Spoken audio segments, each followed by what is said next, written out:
I have the pleasure of chairing this Oversight Committee, and we're going to start by seeing if we have a quorum. Cassie?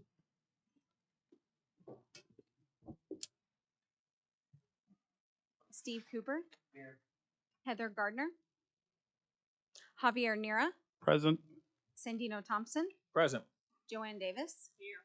Mike Mize. Here. Steve Mason. Present. The notice of this meeting was properly posted on November 25th, 2024. For purposes of this agenda, action means any of the following: amending, approving, approved as amended, deferring, denying, giving instructions to staff, making a recommendation to another public body, receiving documents or presentations, referring to committees, reconsidering, reopening, returning, or striking the item. Our first agenda item is the approval of the minutes of October 22nd. Is there any discussion or a motion? I move to accept. Second. Is there any public comments? Any board comments? Cassie, can we vote, please?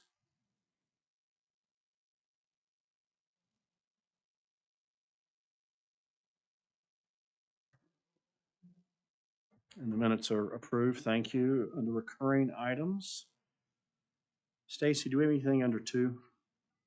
Yeah, we'll talk about the detention center a little bit under 2. Thank you. I passed out to you the budget you've been asking for, which is on one sheet of paper. Money we really have and what we've spent so far. And then you have Flintco's update in front of you,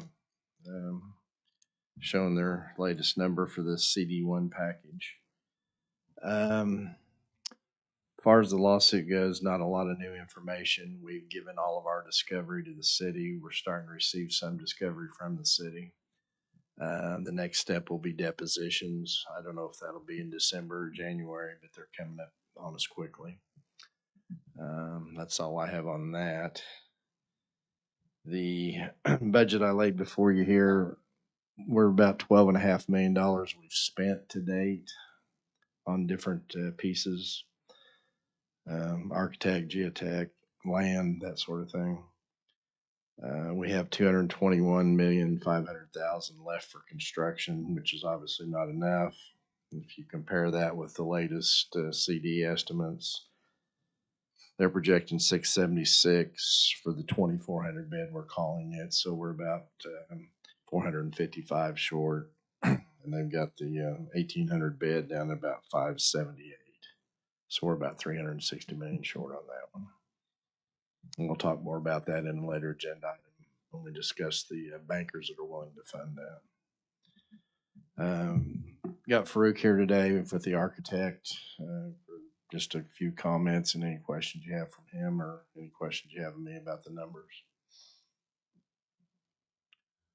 Thank you, Stacy. Farouk Kareem with Reese, representing HOK today. Happy Thanksgiving week.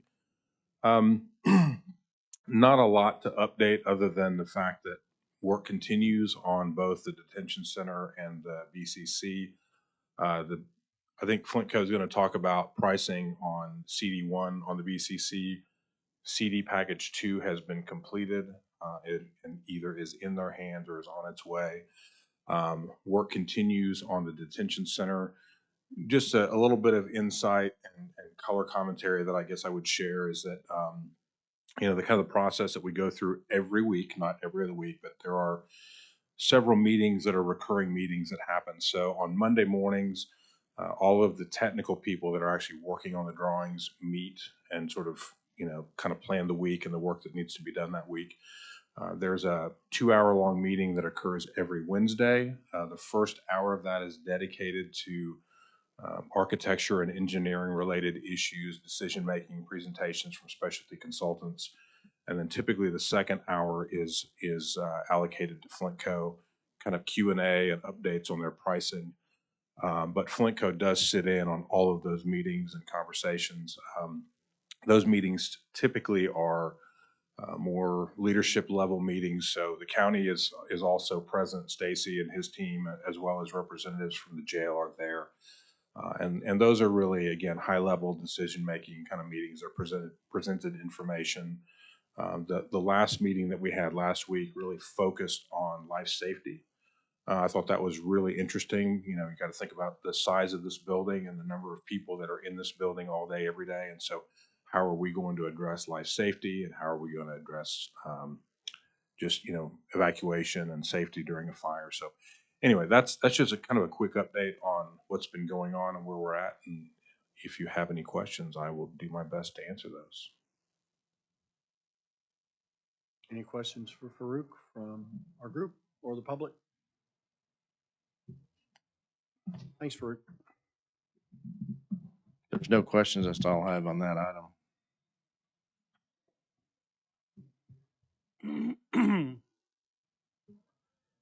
All right, so where do you want to go next, Stacy? Okay, I guess it's number 3. Discussion of a contract.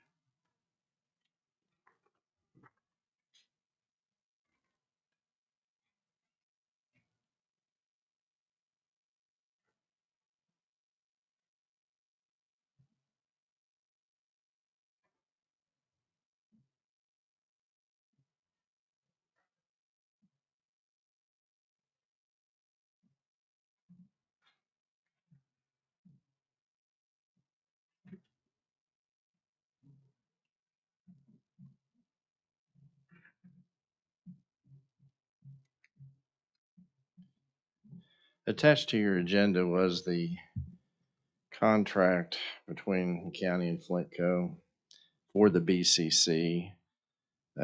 All parties, including our owner's rep, for ARPA projects, Bill White is the county's official owner's rep, so he's been involved in this as well.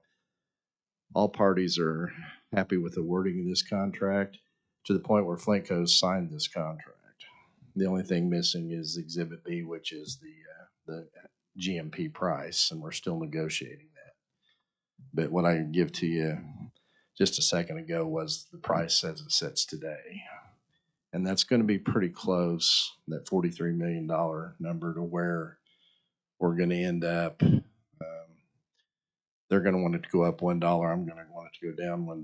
We'll see where we end up. But On the right side. the budget as I stand here today, we've got 44.5 million, so we can cover this contract that's in front of you. It was attached. I hope you guys had a chance to read it. In case you didn't, I'm going to go over a few things in it. On that first page, towards the bottom, you'll see that it says all savings to be returned to the owner. So if one of the line items comes in over when they bid it to their subs, that's their risk.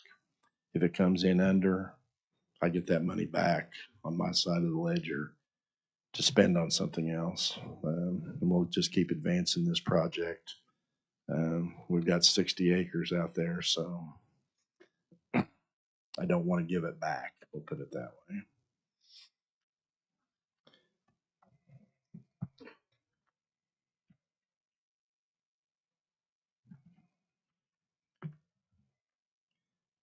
On page 6, you'll see that we're going to finish substantial completion on August 31st of 2026. That's been agreed to. And there'll be $1,000 liquidated damages for every day we don't meet that date by. So that gives us plenty of time because it's December of 2026. You have to be finished. So we got a little float time in there. I'm going to need that for once we get a vendor on board. There's going to be some vendor upgrades that we have to do inside the building before we cut the ribbons that they're extend beyond Flintco's contract. Nurse call stations, access cards, those sort of things a vendor would select. We don't want to put the wrong thing in there, waste of time and money. Is that, so is that as part of the sort of closeout on the project, or is that once the construction is completed, you'd have another vendor coming in? We'll have to have another vendor come in, and it could be Flintco. We haven't made that determination yet. We don't even have a vendor yet who's going to run this facility, so we need to get them selected. Probably about a year from now, we'll select one and then start working with them about what the final pieces they want and how they want to get them installed. Is that within this budget too? Stacey? No, no, I've got an FF&E budget that's going to be separate from what you're seeing today. I'm projecting that's going to be about $2.5 million.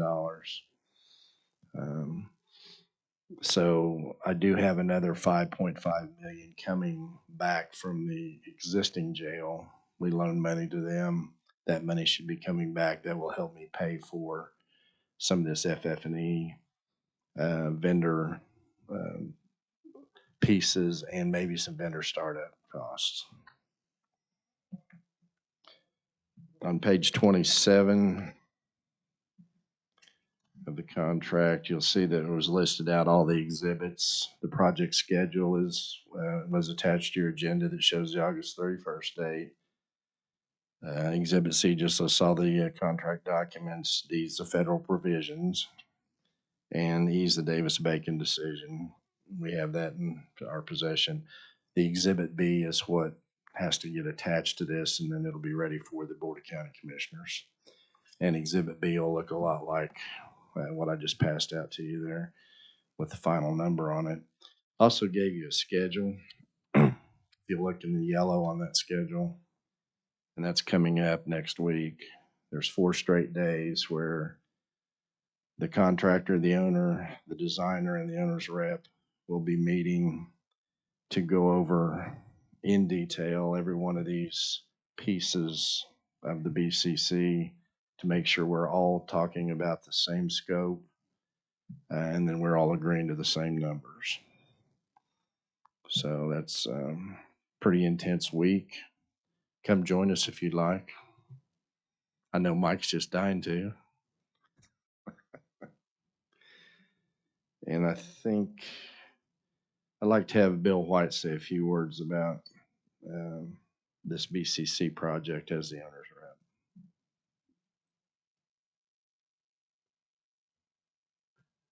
Good afternoon. As you may know, we've been doing ARPA projects for about 2 years, and I do think it's important that you realize, as far as I understand, this building construction, this will probably be the largest ARPA project in the state of Oklahoma done with ARPA funds. Also one of the largest ones in the country. So we'll need to be sure we have all our I's dotted and T's crossed and review the reporting and scheduling for Accenture. And this will be much more involved than the other projects we've had today. Also, I think it's important that we carry a owner's contingency across. I think it's maybe referred to as design contingency, but it will really be the owner's contingency. And just to update you, we've been through these numbers and feel comfortable with them. I think next week we'll really be sure that we have the scope complete, or we don't have too much in the scope with the schedule of the meetings that we have. So Stacy wanted me available for questions. Are there any questions? Bill, can you explain a little bit more about the owner's contingency? It is the owner's contingency. One, if we find any unknown conditions, we haven't done. You know, we can get geotechs. We can find problems with soils and foundations. The second item is sometimes we have very specific materials and equipment called out. If we have to accelerate or advance that to meet our December 26 goals, we may need to implement some of that. And also there may be some additional decisions after we begin construction that we need some additional funds for. Do you have a recommendation on how much that ought to be? I have told Stacy I'd like to take 5% across. And I think currently, I think we have 7 in. I think once we get through the vetting and the review, I think 5%, I've talked to Blintco and Mr. Atkinson, and we sort of agree 5% is about right. Also, we will, during the bidding and the final contract, we'll have quite a few unit prices. In case we have additional funds, we can do additional work required on site without going at the 10% requirement.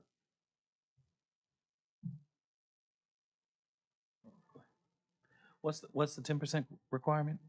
The state of Oklahoma on change orders, we still have to maintain state statute, and we're allowed 10% of change orders on the value. That is the one clarification I haven't talked about with Stacy is on the FF&E, whether we should go ahead and put that under Flintco's contract right now so we can be sure that we have those funds available. Will Flintco also carry a contractor contingency, I assume, and have you established a percentage or value for that? Yes, and it'll probably be 2 to 3%. Also, as you notice in the contract, 100% of the savings go back, and prior to their expenditure, they have to approve through engineering and owner's rep.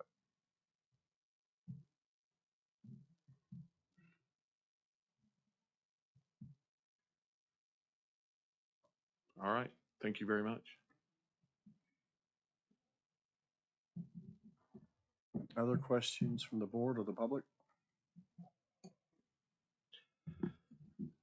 So what we'd like to do on this item, because our December 31 is our drop dead date, we gotta have this contract inked and funded and take however much money across the finish line we're gonna take. This is your last meeting before the board will do that, unless you want to have a special meeting. I mean, we can always have special meetings. I was hoping you had a chance over the weekend to read the contract and get comfortable with that. And knowing that the number's not finished, but you know the ballpark of the number, if you were comfortable enough to make a recommendation to the Board of County Commissioners, I'd certainly appreciate that. Or if you want to read it over this weekend and have a special meeting, that's your call. I want you to be very comfortable with what you're approving here. I would like to recommend that we move to go forward with the contract as presented. So I have a motion to recommend to the Board of County Commissioners that we approve this contract with Flintco. Javier, I have a second. Is that what we need, Stacy? Yeah. Is that good, Javier? Yes, sir. Any discussion from the board? Any discussion from the public? Cassie, you got the motion down? Okay, let's vote, please. Thank you, Stacy. Stacy, just a question. So the GMP number won't come back here. You guys will do that and take that as Take it to an the- amendment to the contract that we've approved. Yes, and that'll happen right now, December 18th. And you're all encouraged to come to that BOCC meeting if you want to. If you want to see that number, make final comment on it, anything like that. Appreciate the effort. I guess I want to reflect, one, all these meetings are special, but two, I know time is of the essence because we're a little out of sequence. But I think you guys have done a really good job at presenting the information so we can kind of look at it and understand sort of the order of sequence. So I guess I just, for the sake of the record, want to reflect the work you put into allowing us to consider this, but also keep the process moving. Thank you.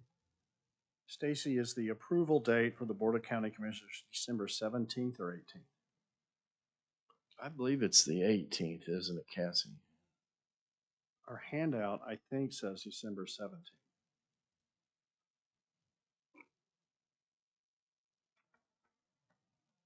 She's going to have it.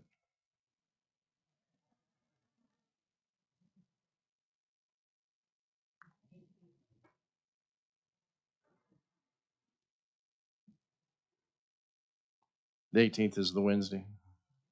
Okay, it's the 18th. Thank you.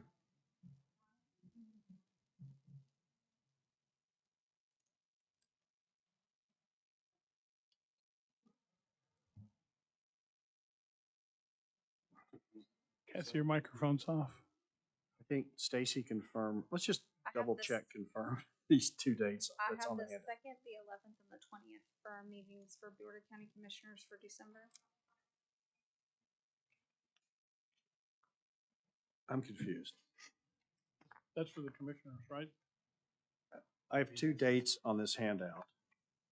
Are these the dates we're discussing? No, this is scheduled. Yeah. On the bottom two? Right, that's not official.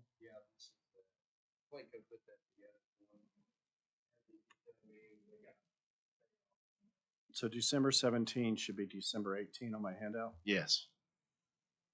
And is December 12th correct on Thursday?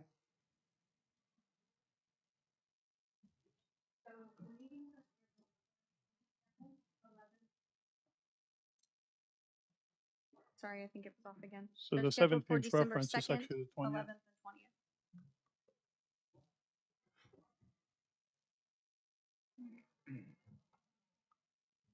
Is that correct? Cassie's got the official BOCC So schedule. my December 17th is actually December 20th, 20th, Mm-hmm. and my December 12th is, 11th. thank you. Okay, I'm clear. Great.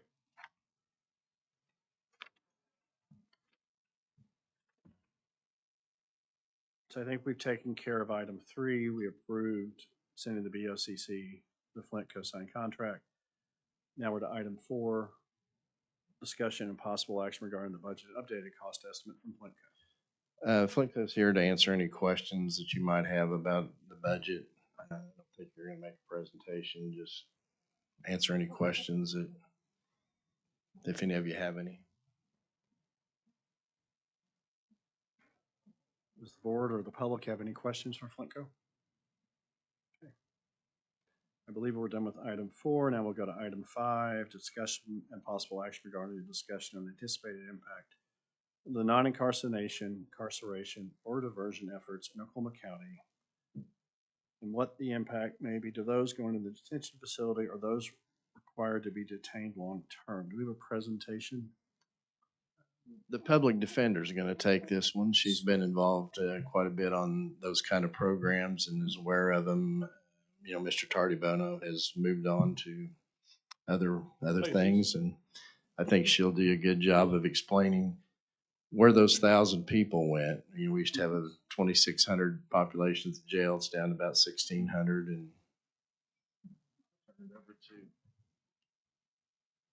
this public defender. Good afternoon. So currently, And you'll help us with your name, please. Bridget Biffle. Thank you. So currently, I've got a couple of the numbers from the screenings of individuals who are on pretrial release.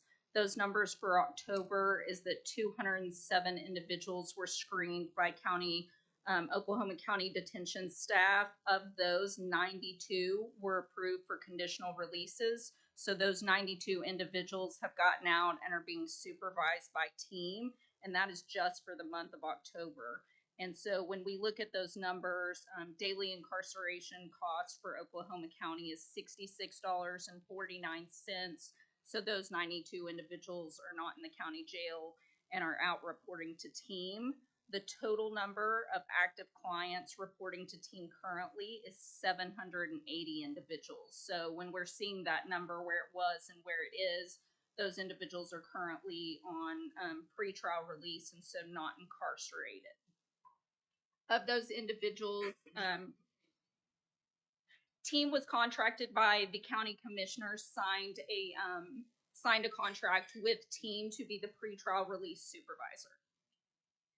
And so of that, they're keeping pretty good track of their numbers. Obviously, failure to appear is obviously always a concern, and so we're working on getting those individual services.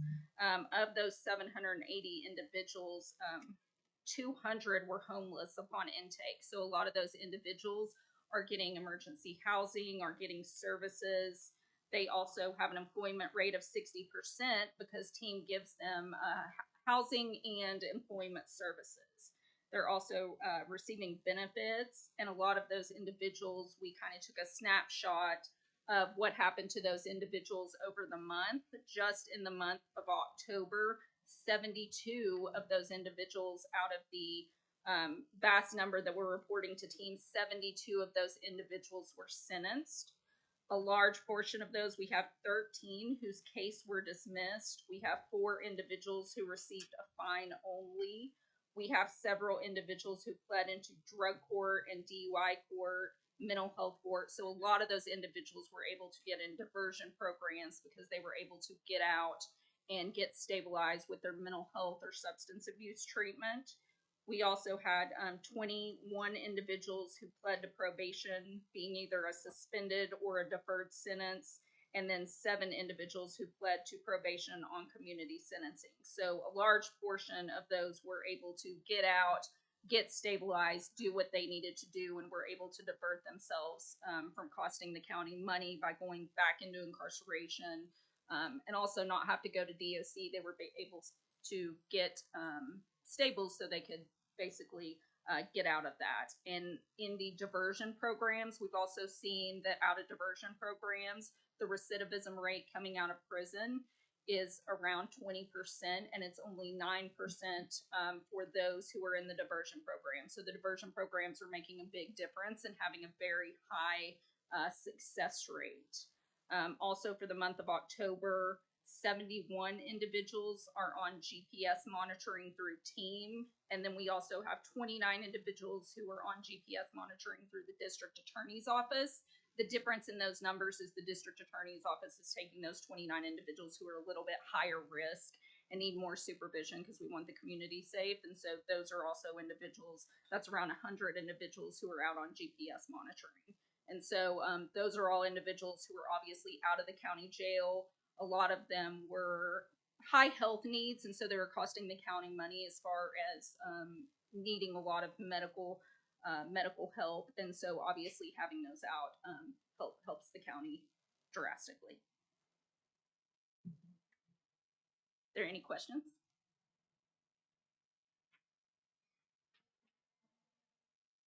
Questions for Bridget from this board or the public? How do these numbers compare to a year or two, roughly? So we're certainly what we've seen with the transition from conditional bond to team, we've seen these numbers go up. Obviously, in January of this year, it was probably, our county jail population was around 1,200. It was the lowest it's been in around 20 years. And so we were even lower than Tulsa County. Over the summer months, we started to go up a little bit, but having these individuals out, obviously it's a lot lower population because we're getting more individuals out. And especially with team kind of picking up and giving them services that they didn't have before, more individuals are able to stay out. Obviously, individuals that don't have housing or that have mental health issues, sometimes it's a revolving cycle of them going in and out. And so them actually being able to get transportation helps them stay out and not go back to jail. So we're seeing a larger amount of them be successful and be able to get out and then plead to probation versus going back in. Do we think the current numbers of folks in diversion is as a percentage of the overall population about what it will be going forward? Or would we aspire to put more people into those programs, if that makes sense? It does.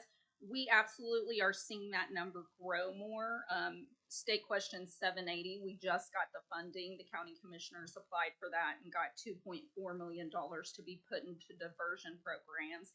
In the past, we haven't had that money. And so a lot of that is going towards housing, going towards diversion programs and making them bigger. So we're actually seeing a larger portion of people in diversion programs right now.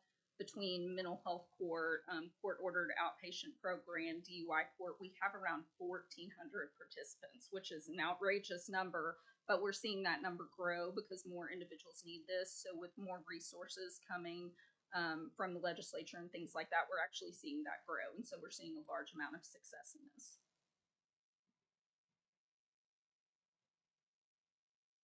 So, Bridget, I spent about 40 minutes on the phone. I get done, the agent says, stay online for one question more. So I stayed online. And 5 being the highest, great experience, 1 being 4. For the PD, 1 to 5. I would probably rate us somewhere in the middle. We have a lot of issues. While we do have more resources than a lot of rural counties because we have this money going into diversion, we still have a lot of issues, especially in areas of mental health. A lot of these individuals we see get out of custody, even if they get to team to get the resources. A lot of times they get a mental health appointment. I know we were just talking about the behavioral care center. right now we don't have a lot of resources, and so a lot of these individuals get out and then they get an appointment at Hope or North Care, these places 3 weeks away. Well, I'm sure, as you know, if you have mental health issues and are on your medications in the county jail and get released, you're going to start experiencing withdrawal. And so I think we see a lot of individuals that the system's kind of failing. And so that's what makes the behavioral care center and all these things so important, because without that and with this lack of resources, we really have nowhere for them to go. And especially, I'm sure everyone's seen the Department of Mental Health in the news a lot for kind of what we do with those individuals.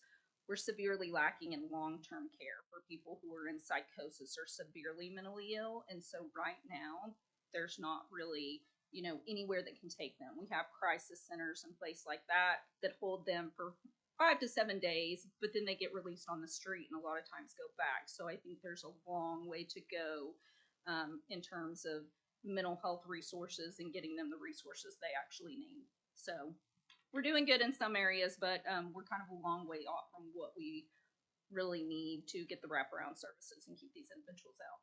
So as you may know, we're building up behavioral care, and the thought is I get arrested generically for breaking a window. So I go to intake, and at intake they say to go to behavioral care where I sign a 3 to 28 day contract. If I fulfill it, my charges are dismissed for breaking the window. What do you think of this process we're undertaking? So I think it's great. I don't know if you all know, we have a program right now, court-ordered outpatient program. It's relatively new. It's been around a year, and that's basically what it is. It's for individuals who go to the county jail, and they're very, very low-level crimes, but people need stabilized. And so right now, they'll sit in the county jail for a while. They'll eventually get a bed at the crisis center. Obviously, with the behavioral care center, that process goes a lot faster. Right now, a lot of these individuals sit in the county jail kind of languishing, waiting on an assessment and waiting to go there. So the behavioral care center would be able to take them up front, get them treated, get them medicated. So I think it will help the process immensely, kind of go faster rather than them sitting in the county jail before we're able to get them to the crisis center. So I think that will be a huge help, but we really are seeing a big success in people who, once they get stabilized, checking in and being able to get the mental health help. And I think it will also, it's a really big deal that facility will hold people for 28 days versus 3 days, because a lot of people need more. 3 days just isn't enough for a lot of people. So I think that will go a long way. Other questions for her? Thanks for your honesty. Thank We you. appreciate you.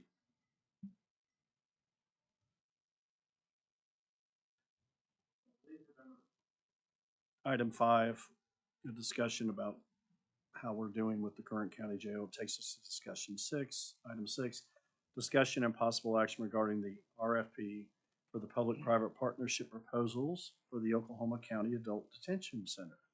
Chantel. Good morning. Oh, hi. Short update. This item is just to give everyone an update that the evaluation committee has met, and we have had a plan set before us. We have interviews scheduled for December 3rd, and so we will meet with each proposer and ask some questions. I do want to congratulate Chantel for putting together a very good meeting and bringing in the right folks to help guide us as we make these decisions. Thank you. Questions for Chantel? From us, the board? Questions from the public? I think we have 3 of our board members on that committee. What are your thoughts of how it's going? I'd echo Javier. I think Chantel and the purchasing team has done a really good job putting things together. You guys have like bond counsel and some other folks who were really helpful in kind of giving insight. So I think the same kind of structure we've had with evaluating the CMR and some of these other processes, I wasn't expecting to have, but we got those in place. So it made me feel really good about being able to evaluate the opportunities. And I think there'll be some good, seems like there'll be good response and some good outcomes from the discussion. And I can't add to or improve on anything these other 2 gentlemen said. And it was a great meeting. Thank you.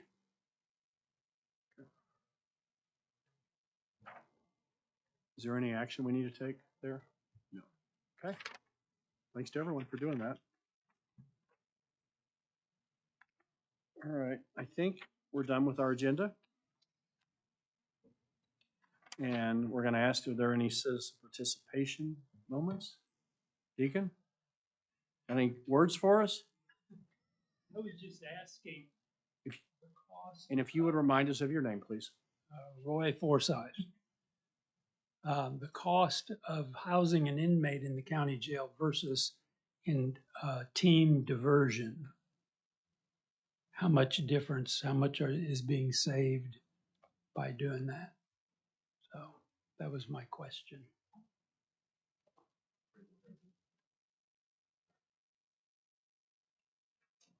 The cost of incarceration daily is $66.49. Bridget, do you mind coming to the microphone, please? Yes. Thank you.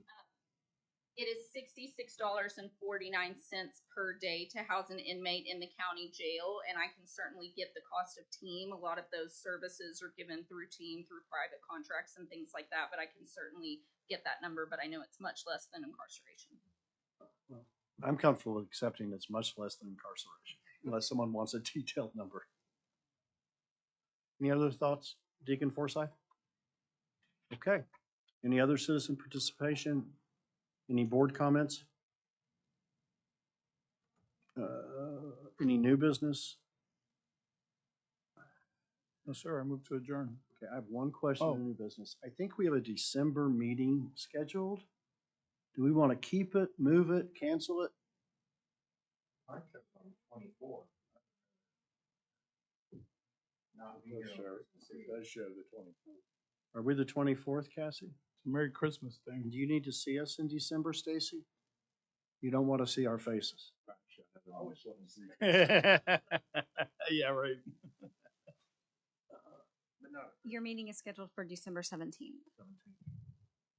Well, do I have to take, how would I take action to cancel it? You would just send me an email and we can Cancel. take care of that for you. Are we all fine if we send an email to Cassie canceling the meeting? Yes, sir. Stacy, are you okay? Brother and Forsyth? Okay, I'll send an email. Now we'll take your motion. Thank you. I move that we adjourn. Thank you. Cassie, I need a second to adjourn. I like these Thanks, everyone. That was awesome. 30 minutes. Done. Done. Done, sir.